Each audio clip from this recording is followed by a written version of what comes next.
안녕하세요 여러분. 이번 강의는 캡컷 데스크탑 버전의 첫걸음을 함께하는 시간입니다. 오늘은 캡컷의 설치와 기본 설정에 대해 알아보는 시간을 갖도록 하겠습니다.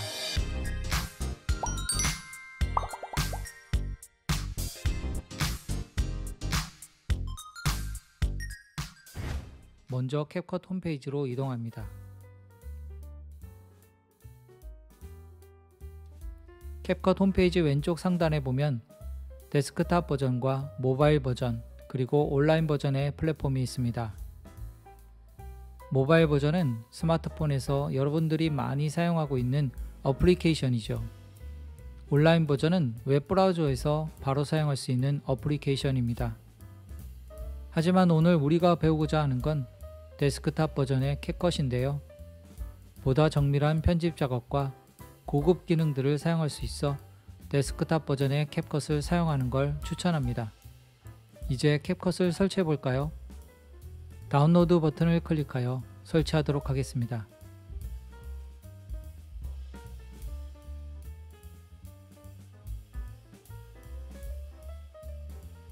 캡컷은 워터마크 없이 무료로 사용할 수 있어 인기가 많은데요. 하지만 아쉽게도 최근 들어 원래 무료였던 기능들이 점차 프로 기능으로 바뀌며 유료화가 되고 있는 점이 참 아쉽습니다. 하지만 무료 기능만으로도 기본적인 편집은 가능하니 아직은 사용할 만하다고 생각합니다. 그리고 로그인 없이 사용할 수 있어 학교 현장에서 사용하기에 부담이 없다는 장점도 있습니다.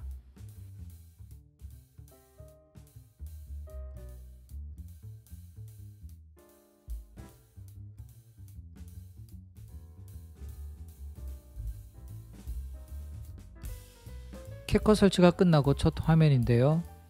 지금부터는 홈 화면과 설정에 대해 알아보도록 하겠습니다. 오른쪽 상단에 세팅이 있고요. 먼저 랭귀지 탭으로 가서 한국어로 변경합니다. 재시작을 요구하고요. 한국어로 변경이 되었지요. 한국어로 변경을 하면 모든 메뉴를 우리가 한글로 볼 수 있기 때문에 굉장히 편리하고요. 그래서 꼭 언어를 한국어로 변경해야 합니다. 또 다른 설정 값을 변경해 보도록 하겠습니다. 저장에 관련된 부분인데요. 다운로드와 저장 이 두 부분의 경로 위치를 바꿔주도록 하겠습니다. 우리가 편집을 할 때에 한 곳에 프로젝트와 소스들이 있어야지만이 백업이나 이동이 용이하기 때문입니다. 그래서 폴더를 클릭하고요. 저는 바탕화면에 벌써 폴더를 하나 만들어 놨는데요. 저장 경로를 바꿔주는 게 좋습니다. 그러면 나중에 우리가 백업이나 이동을 할 수가 있기 때문이죠. 일단 선택을 하고요. 다운로드 경로도 같은 폴더로 선택을 해줍니다. 이 다운로드 폴더 같은 경우는 우리가 캡컷을 사용하면서 여러가지 푸티지나 효과들을 다운로드 하는데요. 그 다운로드 되는 곳도 같은 폴더에 있어야지만이 나중에 백업을 하기가 쉽거든요. 그리고 캐시 자동 삭제를 합니다. 이 캐시를 삭제하지 않게 되면 계속해서 캐시가 쌓이게 되고요. 나중에 하드디스크가 꽉 차게 되는 경우도 있거든요. 그래서 캐시 자동 삭제를 하고요. 그리고 한 15일 정도, 지금 최저로 15일 돼 있거든요. 15일 정도로 선택을 해서 삭제해 주는 게 좋고요. 만약에 캐시가 1기가가 넘었다면 그때는 와서 수동으로 캐시를 삭제해 주는 게 좋습니다. 왜냐하면 1기가가 넘으면 필요없는 저장 공간을 1기가나 지금 사용하고 있다는 얘기거든요. 다음으로는 편집 탭으로 가겠습니다. 편집 탭에는 첫 번째 앞으로 뒤로 이동이 있어요. 이거는 뭐냐면 Shift 키를 누르고 방향키 오른쪽 왼쪽을 누르게 되면 이동하는 그 값이거든요. 그랬을 때에 10프레임을 이동하게 하겠다는 거예요. 원래는 방향키를 누르면 1프레임씩 이동을 하거든요. 갈 수가 있어요. 이따가 한번 해보면 알겠지만. 그런데 Shift 키를 누르고 방향키를 누르면 10프레임이 앞으로 가요. 그 다음에 값 조정이 있거든요. 값 조정 같은 경우는 우리가 어떤 설정을 한꺼번에 하고자 했을 때에, 지금 10단이 이렇게 되어 있다는 것은 10개의 클립을 선택해서 거기에 값을 한꺼번에 조절할 수 있다는 거예요. 이미지 길이인데요, 이미지를 가져오게 되면 기본적으로 5초의 길이가 된다. 근데 우리가 만약에 굉장히 좀 짧은 이미지들을 연속해서 나열하고 싶을 때는 여기서 초를 좀 더 낮게 1초 뭐 이렇게 바꿀 수 있겠죠.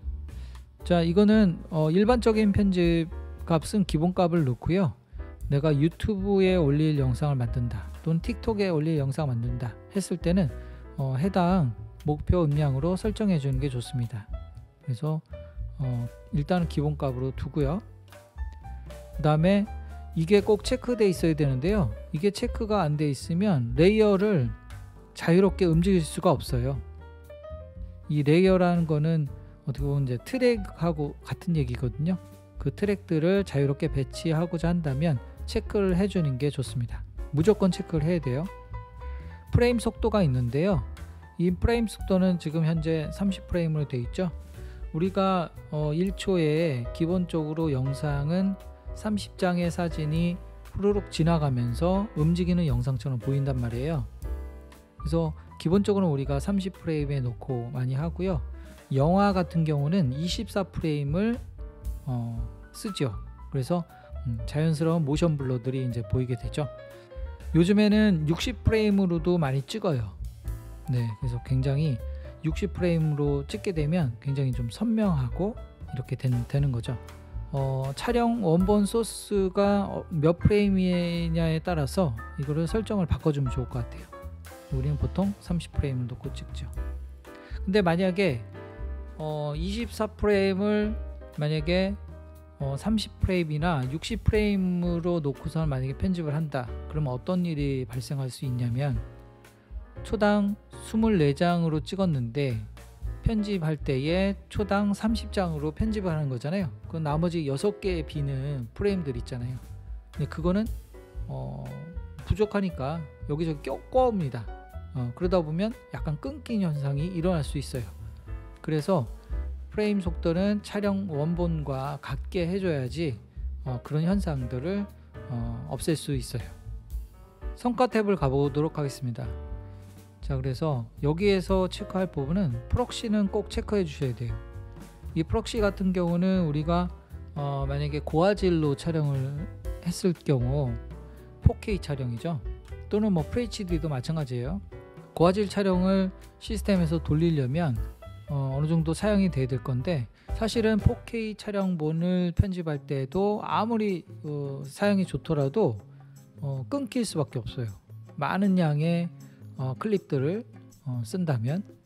그래서 4K 촬영한 다음에도 꼭 프록시로 변환해서 편집을 하거든요.